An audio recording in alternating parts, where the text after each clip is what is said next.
जेठालाल की फैमिली भी बेहद खास है। उनके पिताजी चंपकलाल गड़ा, दादाजी एक बहुत अनुशासन प्रिय और सिद्धांतों वाले बुजुर्ग हैं जो हर बात में जेठालाल को ज्ञान देते रहते हैं। उनका एक ही मंत्र है, सच बोलो और सादा जीवन जियो।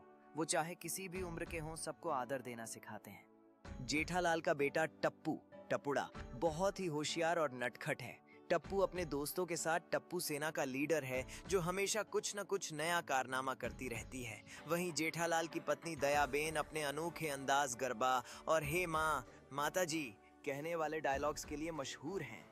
इनकी छोटी छोटी बातों से हंसी का बड़ा डोज बनता है। हर एपिसोड में हंसी के साथ सामाजिक संदेश भी मिलते हैं। जेठालाल की फैमिली में प्यार और समझदारी की कोई कमी नहीं है।